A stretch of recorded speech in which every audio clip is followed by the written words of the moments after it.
Karena begini, kalau orang bertanya sesuatu itu, kalau akademis ada latar belakangnya dulu. Ini ada peristiwa ini, peristiwa ini. Apa menurut Bapak? Harusnya gitu. Ini belum ada peristiwanya, langsung tanya apa menurut Bapak tentang ini. Itu kan secara akademis untuk anak SD kelas 3. Banyak greenflation atau inflasi hijau itu ya kita kasih contoh yang simpel aja. Demo rompi kuning di Perancis.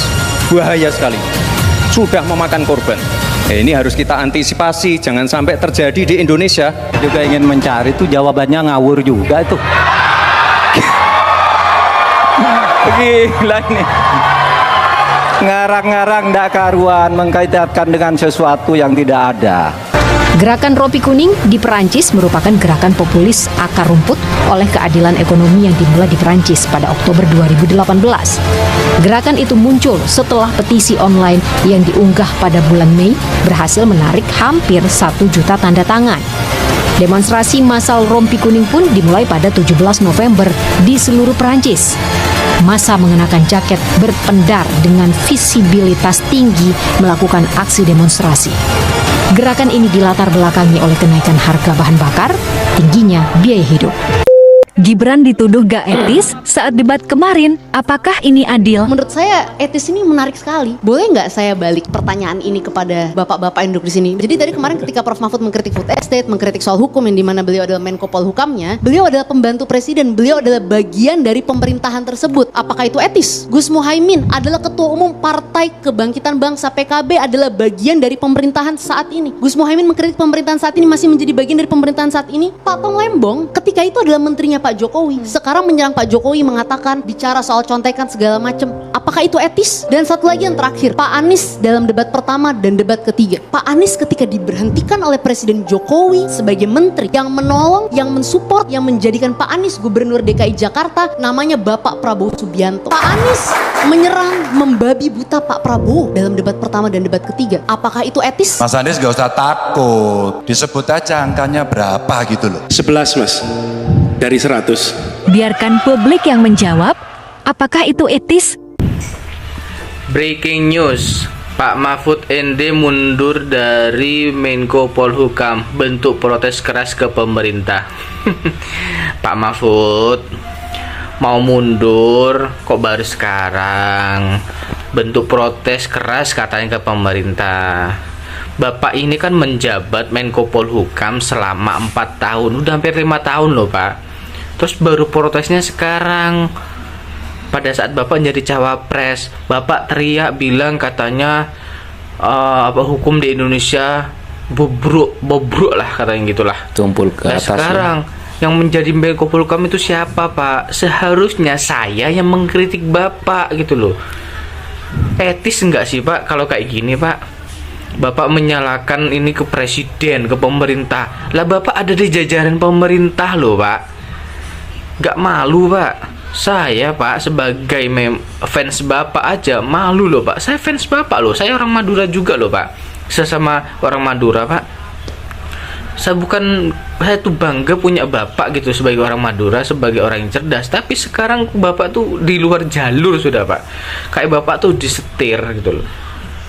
Kalau memang Bapak mau protes keras, kenapa nggak pada saat awal pemerintahan Pak, Bapak menjabat menjadi Menko Polhukam gitu loh. Bapak nilai Bapak dihambat-hambat terus dalam bekerja, ya udah keluar. Sama kayak Pak Hugeng Pak. Tahu Pak Hugeng Pak? Polisi terbaik sampai saat ini Pak. Polisi paling jujur Pak. Beliau sangat tegas jujur Pak. Tapi sering dihalang-halangi Pak, kebijakan dia, jalan dia, terus dia mundur Pak jadi polisi Pak. Itu baru namanya gentleman Pak. Gitu Pak. Contoh itu Pak. Ya, kalau soal fans ataupun mengatakan suka dengan Pak Mahfud, saya dulunya juga ya suka berat dan saya ngefans sama Pak Mahfud karena ya saya menilai beliau itu bagus, ya bijaksana, pintar dan bisa menyelesaikan masalah ya.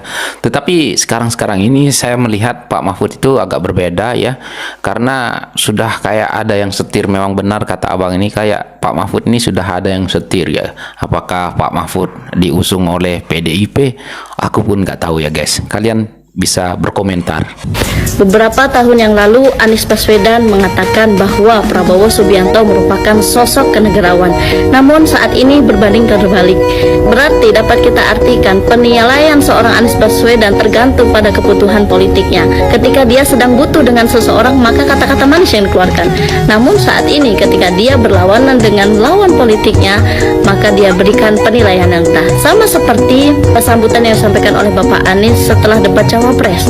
Beliau mengatakan bahwa wakilnya Gus Imin menghargai lawan bicaranya, tidak merendahkan lawan bicaranya, beretika terhadap lawan bicaranya, tanpa dia sadari kemarin mengajak paslon lain untuk memberikan penilaian, kemudian memberikan penilaian yang amat rendah. Apakah itu bukan termasuk merendahkan? Apakah itu termasuk kode etik dan beretika? Mari rakyat Indonesia cerdas dalam memilih. Kita gunakan akal sehat, kita gunakan akal cerdas kita gunakan akal waras kita. Mari pilih pemimpin yang bisa memegang teguh omongannya. Bersaing silakan pamit. Ya, oke gas, tambah 2 orang gas. Kira yang pendukungnya nomor 3 mana ya? Mana nggak kelihatan? Mana nggak kedengeran?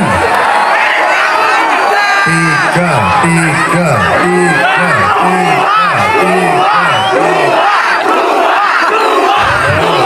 Cukup. Menang nih kita gitu. 2. Wow, kena mental nih ya Pak Ganjar. 3 orang teriak 2. Waduh. Orang yang susah dinasihati, penjudi, pendukung Anies, pendukung Ganjar, kan bahayalah.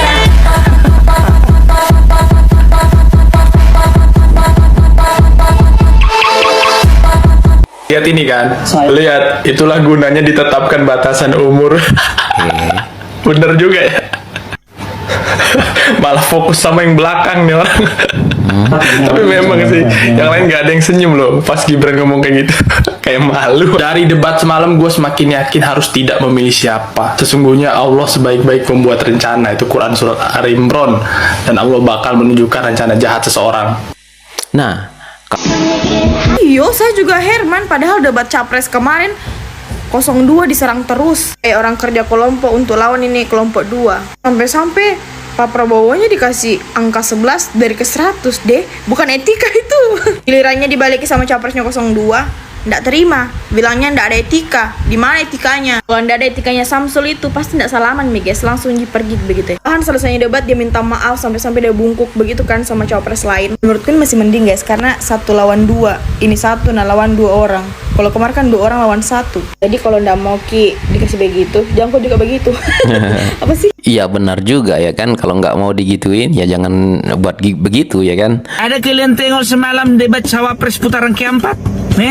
Bagaimana menurut kalian penilaian untuk cawapres kami 02? Mau berapa kalian kasih nilai? 5 atau 11 di antara 100? Terkejut aku melihat Mas Gibran tadi malam. Karena apa? Saya tahu aku selama ini orangnya tenang. Rupanya anak Medan juga beliau. ya iyalah, anak Medan lah. Kalau kayak gitu ceritanya mentalnya itu. Makanya coba perhatikan kalian dulu, dua-duanya itu 01 dan 03 sama-sama dipermalukan. Coba, yang 03 apa dibilangnya? Saya nggak mau menjawab pertanyaan Anda karena pertanyaan Anda itu tidak layak untuk dijawab, karena pertanyaan Anda itu pertanyaan receh. Bro, kalau ada pengamen, uang receh kok kasih atau kau simpan? Kasih kan, ini kok kau simpan. Artinya apa? Untuk yang receh aja kau sayang untuk mengeluarkan. Jawablah. Masa pula ada debat kayak gitu? Kau bikinlah sama semua pertanyaan seperti itu. Kau ditanya contohnya sama kau, 01 nanya sama kau, pertanyaan Anda itu tidak layak untuk dijawab. Pertanyaan 1 sampai 10, pertanyaan Anda semuanya nggak layak untuk dijawab, karena bagi saya pertanyaan Anda itu pertanyaan receh. Tanggapan apa itu? Jawablah. Jangan bikin alibi seolah-olah kau itu ngerti semuanya. Kau bilang pula lagi masalah hukum itu tumpul. Hukum di negara ini masih tumpul. Bro, kau kan Menko-nya, kau ketuanya. Berarti salah pula itu. Kenapa hukum di Indonesia ini tumpul? Kalau memang berani kau, keluar dulu dari kabinet, keluar dulu dari kementerian itu, baru berani kau bilang hukum di Indonesia ditumpul. Ini kau masih di dalam. Kau bilang pula kayak gitu. Sama kayak misalnya contoh satu keluarga.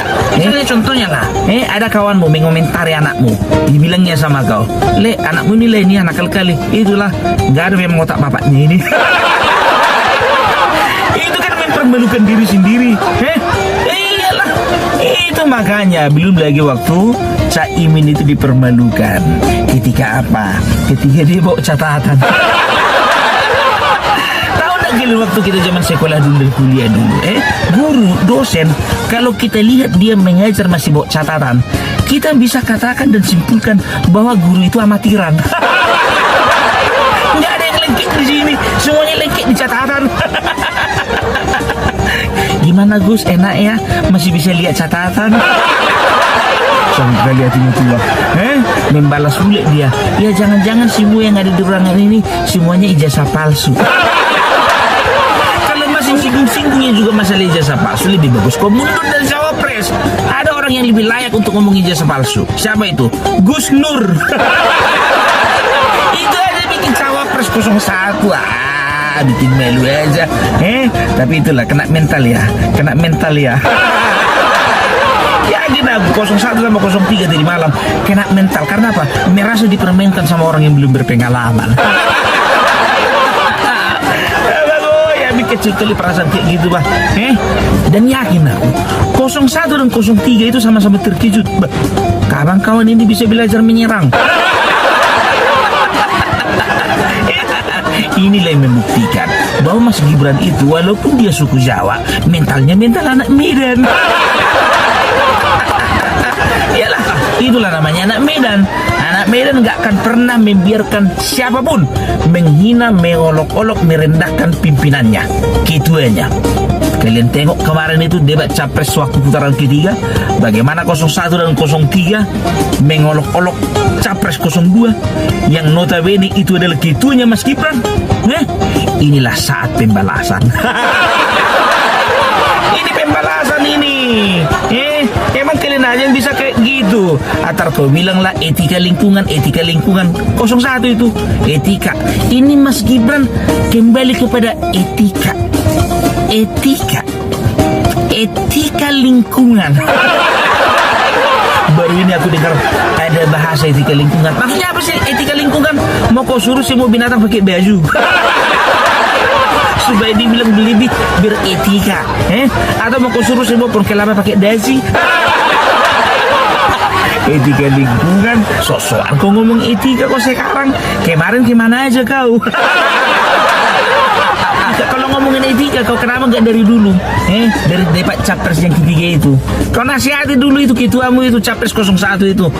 Bilang dulu sama dia, Pak, nanti Pak kalau misalnya ada debat lagi Pak, tolonglah Pak lebih beretika lagi Pak, nggak usah lagi serang-serang seperti itu Pak. Karena apa Pak? Malu awak sama orang Pak. Bilang-bilang orang nggak beretika, rupanya lebih nggak beretika lagi capres awak. Hidup Prabowo,